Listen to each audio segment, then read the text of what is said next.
Hello my dear students, कैसे हैं आप सभी लोग। मैं हूं आपका क्षितिज सर और आपका स्वागत करता हूं आपके अपने यूट्यूब चैनल पर जिसका नाम है जूलॉजी वर्ल्ड।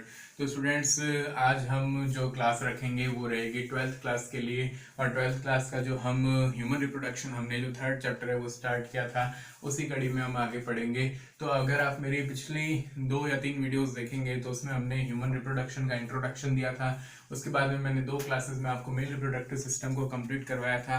तो आप अगर कोई नया है स्टूडेंट तो वो पीछे से जाकर के मेरी वीडियोस को देख सकता है, मेल रिप्रोडक्टिव सिस्टम को अच्छे से कवर कर सकता है। आज हम स्टार्ट करते हैं नया टॉपिक जो कि है फीमेल रिप्रोडक्टिव सिस्टम। देखिए, जो फीमेल रिप्रोडक्टिव सिस्टम होता है उसमें काफी डिफरेंसेस है मेल रिप्रोडक्टिव सिस्टम के कंपैरेटिवली। जैसे कि आपने देखा था कि मेल रिप्रोडक्टिव सिस्टम के जो प्राइमरी जो सेक्स ऑर्गन्स होते हैं, प्राइमरी रिप्रोडक्टिव ऑर्गन्स होते हैं जिन्हें टेस्टिकल्स कहते हैं, वो कहाँ पर मिलते थे? Outside the body cavity, scrotum में। पर यहाँ पर फीमेल रिप्रोडक्टिव सिस्टम के मोस्ट ऑफ द पार्ट जो है वो आपको कहाँ पर मिलेंगे? जैसे कि प्राइमरी रिप्रोडक्टिव ऑर्गन ओवरीज होते हैं, वो मिलते हैं एब्डोमिनल कैविटी में, वो एब्डोमिनल कैविटी के बाहर मिलते थे। जबकि यहाँ पर जो ओवरीज होती हैं वो कहाँ पर मिलेंगी? एब्डोमिनल कैविटी में ही मिलेंगे। बट मिलेंगे कहाँ पर? पेल्विक रीजन पर मिलते हैं। पेल्विक रीजन क्या होता है? जो पेल्विक बोन होती है उसके अराउंड जो कैविटी होती है उस एरिया पर रिप्रोडक्टिव ऑर्गन्स मिलते हैं। अच्छा, फिर वापस से हमने देखा कि जो रिप्रोडक्टिव सिस्टम है वो उसका ओरिजिन तो किससे होगा स्टूडेंट्स? वो मेसोडर्म से ही होगा। तो चलिए फीमेल रिप्रोडक्टिव सिस्टम को हम क्लासिफाई करें, चार्ट बनाएं इसका। तो सबसे पहले तो हम लिख देते हैं कि ये भी कहाँ पर मिलेगा स्टूडेंट? ये भी पेल्विक पार्ट में मिलता है। तो ये पेल्विक पार्ट में आपको मिलेगा, तो ये पेल्विक पार्ट में प्रेजेंट होता है। अब इसको चार्ट फॉर्म में मैं डिवाइड करूं तो इसको कौन कौन से पार्ट्स में हम पढ़ेंगे? हमेशा ध्यान रखिए स्टूडेंट, जब भी आप रिप्रोडक्टिव सिस्टम पढ़ते हैं तो उसमें सबसे पहले जो इंपॉर्टेंस रखते हैं वो इंपॉर्टेंस रखते हैं प्राइमरी रिप्रोडक्टिव ऑर्गन्स। और यहाँ पर प्राइमरी रिप्रोडक्टिव ऑर्गन्स क्या होंगे स्टूडेंट्स? वो होंगी ओवेरीज। तो यहाँ पर मैं लिख देता हूं ओवेरीज या फिर ओवेरी। स्टूडेंट, जो ओवरीज हैं उनको हम बोलते हैं primary reproductive organs of female. तो यहाँ पर ये प्राइमरी रिप्रोडक्टिव ऑर्गन्स होंगे, प्राइमरी रिप्रोडक्टिव ऑर्गन्स। ठीक है, जो प्राइमरी रिप्रोडक्टिव ऑर्गन्स होते हैं उनका फंक्शन क्या होता है स्टूडेंट? इनके मेनली 2 काम होते हैं, जैसे कि मैंने आपको टेस्टिकल्स में भी बताए थे। प्राइमरी फंक्शन होता है और सेकेंडरी फंक्शन होता है। प्राइमरी फंक्शन क्या होता है इनका? प्राइमरी फंक्शन होता है स्पर्मेटोजेनेसिस। तो हमने देखा था टेस्टिस में, यहाँ पर ओवेरी में क्या हो जाएगा? यहाँ पर ओजेनेसिस हो जाएगा। तो यहाँ पर अंडाणु का जो निर्माण होता है, तो इसलिए हम देखें कि यहाँ पर इनके 2 काम होते हैं, एक तो प्राइमरी फंक्शन होता है और एक सेकेंडरी फंक्शन होता है। Primary function then secondary function. Primary function क्या होगा स्टूडेंट्स? वही oogenesis। और सेकेंडरी फंक्शन, जैसा कि मैंने टेस्टिकल्स में बताया था कि जो मेल हार्मोन्स को सिक्रीट करते हैं, एंड्रोजन सिक्रीट करते हैं, टेस्टोस्टेरोन, वैसे यहाँ पर फीमेल में भी कुछ जो है रिप्रोडक्टिव हार्मोन्स का सिक्रीशन होगा। और 2 हार्मोन्स आपको याद रखने हैं स्टूडेंट, एक तो एस्ट्रोजन का सिक्रीशन यहाँ से किया जाता है और सेकंड किया जाता है स्टूडेंट्स प्रोजेस्टेरॉन। ये दोनों ही हार्मोन बहुत इंपॉर्टेंट है, ये स्टीरॉयडल नेचर के हार्मोन्स होते हैं। और आप पढ़ेंगे कि जो एस्ट्रोजन होता है वो ओवरी में एक स्ट्रक्चर होता है जिसको हम बोलते हैं ग्राफियन फॉलिकल, उसकी थीका इंटरना से सिक्रीट किया जाता है। ऐसे ही प्रोजेस्टेरॉन जो है, जिसको हम प्रेगनेंसी मेंटेनेंस हार्मोन भी बोलते हैं, और ये सिक्रीट किया जाता है जब ग्राफियन फॉलिकल से जो सेकेंडरी ओसाइट है वो रिलीज हो जाती है ओवुलेशन के टाइम में। और अब ग्राफियन फॉलिकल किस में कन्वर्ट हो जाती है? कॉर्पस ल्यूटियम में। तो कॉर्पस ल्यूटियम से सिक्रीट किया जाता है प्रोजेस्टेरॉन। और अगर प्रेगनेंसी मेंटेनेंस हो जाती है तो कॉर्पस ल्यूटियम वहां पर 9 मंथ तक परसिस्ट करती है और कंटिन्यूअसली जो है प्रोजेस्टेरॉन का सिक्रीशन करती है। तो प्राइमरी फंक्शन हुआ ओवेरी का oogenesis और सेकेंडरी फंक्शन हुआ इसका secretion of sex hormones like estrogen and progesterone. अच्छा, ओवरी जो है आप देखेंगे 1 पेयर होती है ये, तो ये 1 पेयर ओवरीज होती है, जैसे टेस्टिकल्स भी 1 पेयर थे और ओवरीज भी 1 पेयर होती है। अच्छा, ओवरी से एसोसिएटेड स्ट्रक्चर हम देखें, अगली जो आती है वो आती है रिप्रोडक्टिव डक्ट। हमने पढ़ी थी, वहां पर बहुत सारी डक्ट थी, पर यहाँ पर केवल एक डक्ट होती है, वो होती है स्टूडेंट, वो कहलाती है फैलोपियन ट्यूब। फैलोपियन ट्यूब, या फिर इसको ओविडक्ट भी कह सकते हैं आप, ओविडक्ट। तो अगली जो स्ट्रक्चर आती है ओवरी के बाद में फीमेल रिप्रोडक्टिव ट्रैक्ट में, वो आती है फैलोपियन ट्यूब या फिर ओविडक्ट। तो फैलोपियन ट्यूब और ओविडक्ट जो है आप देखेंगे स्टूडेंट, ये भी दो होती हैं और इसकी जो लेंथ होती है 10 to 12 सेंटीमीटर जो है ये लॉन्ग होती है। और उसमें आप देखते हैं कि फैलोपियन ट्यूब की एक खास बात जिस पर क्वेश्चन भी आता है स्टूडेंट्स, वो मैं स्टार लगा करके लिख देता हूं। जब आप इसमें एपिथेलियम देखते हैं तो इसमें आपको सिलिएटेड एपिथेलियम मिलती है। तो फैलोपियन ट्यूब में सिलिएटेड एपिथेलियम पाई जाती है। और इसका रीजन क्या है स्टूडेंट, इसका रीजन ये है कि आपको पता हो तो मेल और फीमेल गैमेट में डिफरेंस क्या होता है। मेल गैमेट जो होता है छोटा होता है, स्मॉल होता है साइज का, बट मोटाइल होता है। बट जो फीमेल गैमेट होता है साइज में बड़ा होता है बट वो नॉन मोटाइल होता है। और जब हम देखते हैं कि ओवरी से जब रिलीज हो जाता है ओवम या सेकेंडरी ओसाइट, तो उसको फर्टिलाइजेशन की साइट तक पहुंचना पड़ता है, साइट ऑफ फर्टिलाइजेशन तक पहुंचना पड़ता है। बट ओवम या फिर सेकेंडरी ओसाइट जो कि नॉन मोटाइल होता है, तो उसको पहुंचाने में मदद कौन करता है? Ciliated epithelium. और सिलिएटेड एपिथेलियम के कंटिन्यूअसली कोऑर्डिनेटेड मूवमेंट क्या करती है? ओवम को जो है आगे जो है साइट ऑफ फर्टिलाइजेशन तक धकेल देती हैं। इसलिए यहाँ पर सिलिएटेड एपिथेलियम होने का बहुत ज्यादा इंपॉर्टेंट रोल होता है। अच्छा, फैलोपियन ट्यूब में आप देखेंगे 3 पार्ट्स होते हैं इसके। कौन कौन से पार्ट्स होते हैं स्टूडेंट्स? तो इसमें हम देखें, फर्स्ट पार्ट होता है जिसको हम बोलते हैं इनफंडिबुलम। इनफंडिबुलम। सेकंड पार्ट होता है स्टूडेंट इसका जिसको हम बोलते हैं एम्पुला। और थर्ड पार्ट होता है स्टूडेंट जिसको हम बोलते हैं इस्थमस। तो 3 पार्ट्स होते हैं, इनफंडिबुलम, एम्पुला एंड इस्थमस। कौन सा पार्ट है ओवरी के जो सबसे ज्यादा निकट होता है, नियरेस्ट टू द ओवरी, वो होता है इनफंडिबुलम। और इनफंडिबुलम जो है आप देखेंगे कि एक जो है उल्टी रखी कीप के समान स्ट्रक्चर होती है, जो क्या करती है, वो इनफंडिबुलम की जो प्रोजेक्शंस होते हैं, फिंगर लाइक प्रोजेक्शंस होते हैं, जिनको हम फिम्ब्रिया कहते हैं, हम डायग्राम में देखेंगे। तो फिम्ब्रिया का काम क्या होता है? वो ओवम को, रिलीज हुए ओवम को जो है वो कलेक्ट करने का काम करते हैं। एम्पुला हमेशा स्टूडेंट याद रखें, बायोलॉजी में जो भी बल्ज्ड पोर्शन होता है, फूला हुआ भाग होता है, उसको हम क्या बोलते हैं? एम्पुला बोलते हैं। और स्थमस जो है नियरेस्ट टू दी यूट्रस होता है, यूट्रस के ठीक पास में जो पार्ट होता है उसको हम स्थमस बोलते हैं। तो ये 3 पार्ट्स होते हैं। और आप याद रखें कि ह्यूमन में या फिर मोस्ट ऑफ द मैमल्स में साइट ऑफ फर्टिलाइजेशन क्या होती है?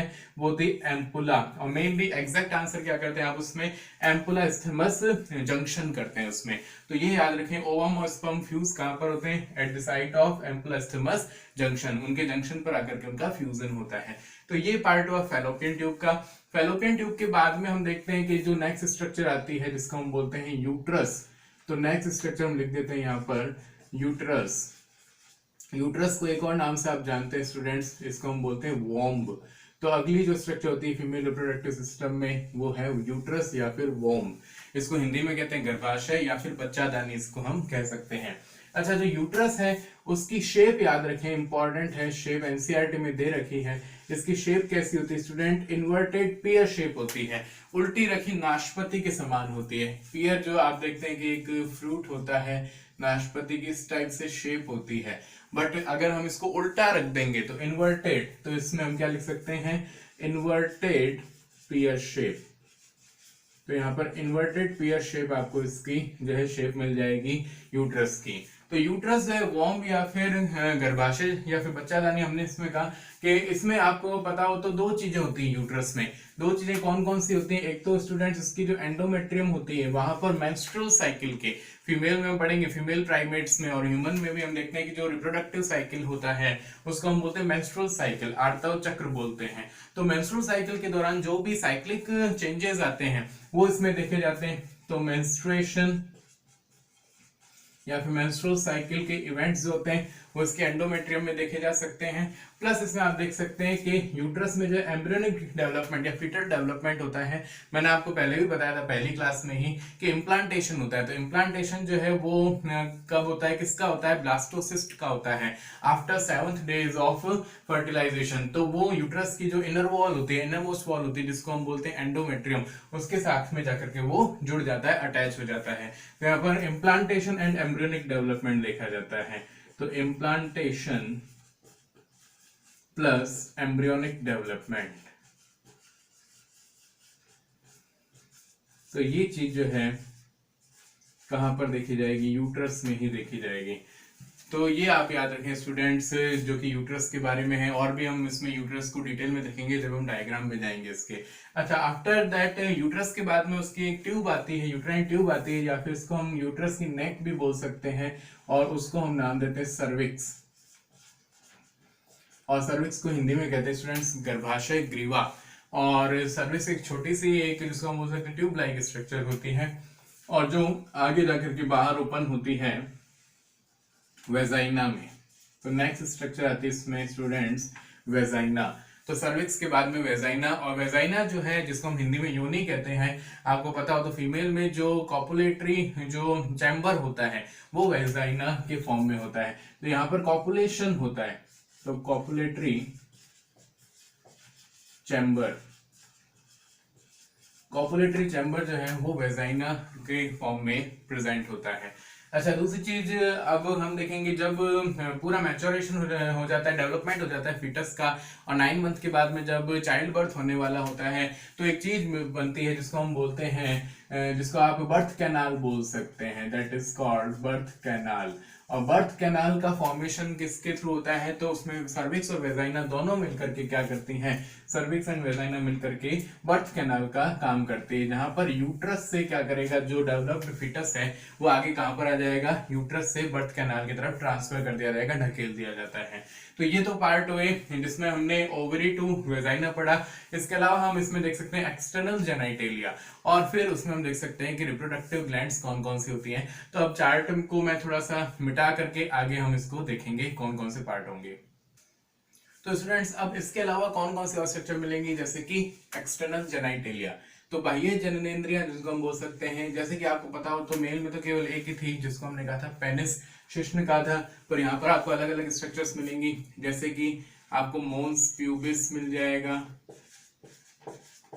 उसके अलावा आपको लेबिया मेजोरा, उसके अलावा लेबिया माइनोरा, देन आपको इसमें मिलेगा क्लाइटोरिस। तो ये स्टूडेंट्स क्या होते हैं, एक्सटर्नल जेनाइटेलिया होते हैं। हम इनको डिटेल में पढ़ेंगे क्या क्या ये चीजें होती हैं। मोन्स भी हम देखेंगे कि फैट से बनी हुई स्ट्रक्चर है, जिसके ऊपर जो है स्किन का जो है स्किन की कवरिंग रहती है। तो ये एक्सटर्नल जेनाइटेलिया होते हैं फीमेल में। अच्छा, रिप्रोडक्टिव ग्लैंड्स कौन कौन सी होती है यहाँ पर, तो वहां पर हमने 3 टाइप की ग्लैंड्स पढ़ी थी, बट यहाँ पर ज्यादा हमें नहीं जाना डिटेल में, कम ही होती है।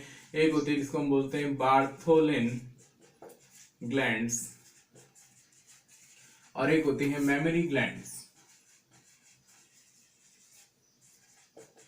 स्तन ग्रंथियां जिनको हम बोलते हैं। और मेमरी ग्लैंड्स जो है वो एसोसिएटेड होती हैं, ये हेल्पफुल होती हैं। जैसे कि हम देखते हैं कि चाइल्ड बर्थ के बाद में जो न्यू बॉर्न है या फिर इन्फेंट है, उसको जो है नरिश करने में हेल्प करती हैं। कोलेस्ट्रम सिक्रीट होता है, आपको पता है, लैक्टेशन जिसको हम प्रोसेस को बोलते हैं। तो चलिए, ये मैंने आपको चार्ट फॉर्म में फीमेल रिप्रोडक्टिव सिस्टम के पार्ट्स बताए। अब हम इसको जो है डायग्रामेटिकली देख लेते हैं। नाउ स्टूडेंट्स, अब हम इस फीमेल रिप्रोडक्टिव सिस्टम को डायग्रामेटिकली स्टडी कर लेते हैं। तो देखिए, सबसे पहले मैंने कुछ जो है वो ओवल स्ट्रक्चर्स बनाई हैं, और वो जो ओवल स्ट्रक्चर्स होती हैं ये है ओवेरीज। तो ये हो गई स्टूडेंट ओवरी, अंडाशय। हमेशा जब भी रिप्रोडक्टिव सिस्टम पढ़े तो उसमें आपको कहाँ से कहाँ की स्टडी करनी होती है, from primary reproductive system organ. मतलब आपको पहले प्राइमरी रिप्रोडक्टिव ऑर्गन को स्टडी करना होता है, उसके बाद में आप अदर स्टडी करें तो ज्यादा बेटर होता है। तो पहले हमने देखा कि फीमेल में प्राइमरी रिप्रोडक्टिव ऑर्गन्स हैं ओवरी, 1 पेयर ओवरी होती हैं। और जो ओवरीज होती हैं स्टूडेंट, ये एब्डोमिनल कैविटी में, पेल्विक जो कैविटी है वहां पर रहती हैं। और ये ऐसे जो है वो जिसको हम बोल सकते हैं कि फ्लॉट नहीं करती हैं, ये वहां पर फ्लॉट नहीं करती, ये सस्पेंडेड रहती हैं, ये जुड़ी हुई रहती हैं with the help of some ligaments. एक लिगामेंट होता है जो कि ओवरी को किससे जोड़ता है, यूट्रस से, और उसको हम बोलते हैं स्टूडेंट ब्रॉड लिगामेंट। तो एक होता है ब्रॉड लिगामेंट। दूसरा एक और लिगामेंट होता है जो कि पेरिटोनियम से इसको जोड़ता है, या फिर जो एब्डोमिनल कैविटी है, पेल्विक कैविटी, उससे इसको जोड़ता है, और उसको हम स्टूडेंट बोलते हैं मीजोवेरियम। तो यहाँ पर अगर मैं शो कर दूं कि एक और लिगामेंट होगा, वो कहलाएगा मीजोवेरियम। तो दो लिगामेंट्स आपको याद रखने स्टूडेंट्स ओवरी से रिलेटेड।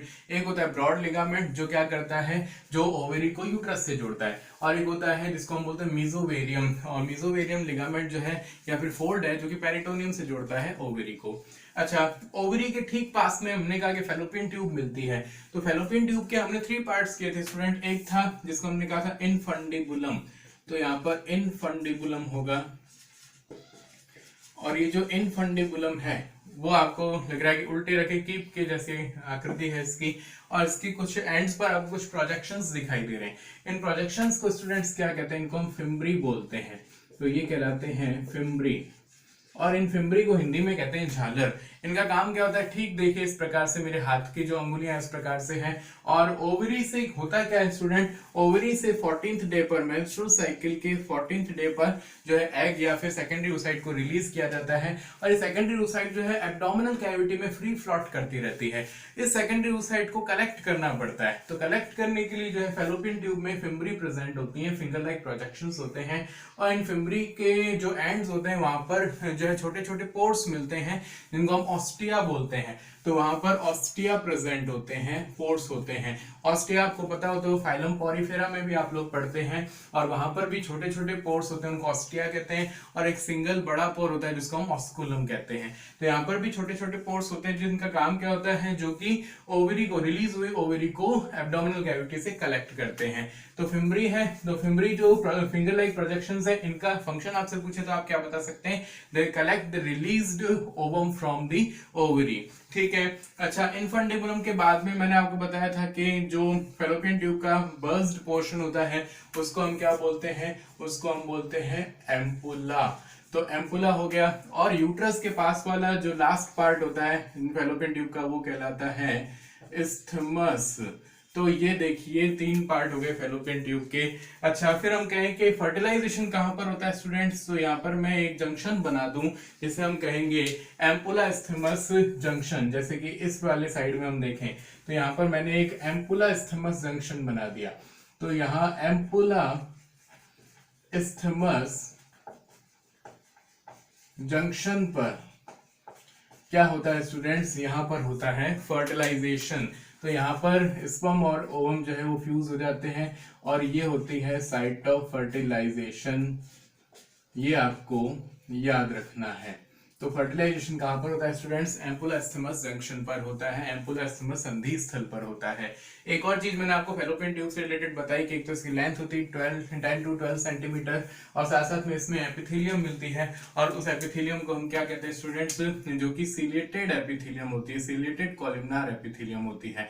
जो भी एग या ओवम रिलीज हुआ होता है उसको आगे साइट ऑफ फर्टिलाइजेशन तक ढकेलने के लिए सिलिएटेड एपिथेलियम भी यहाँ पर प्रेजेंट होती है।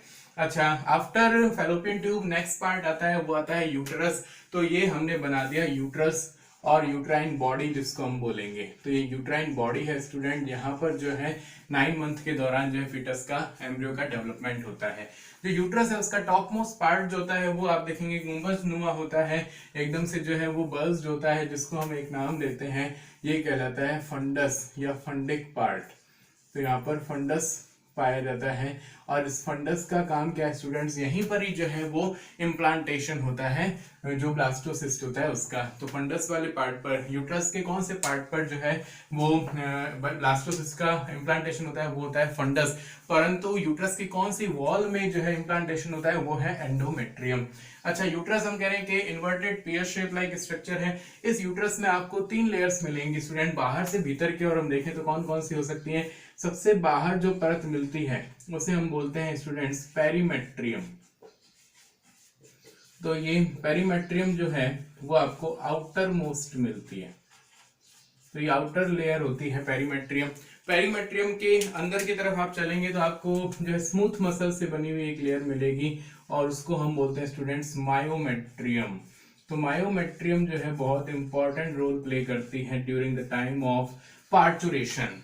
मायोमेट्रियम में आपको जो स्मूथ मसल्स मिलती है स्टूडेंट्स, तो यहाँ पर मैं लिख देता हूँ ये किसकी बनी होती है, स्मूथ मसल्स की। ये चिकनी पेशियों की बनी होती है जो कि इनवॉलेंट्री मसल्स होती हैं।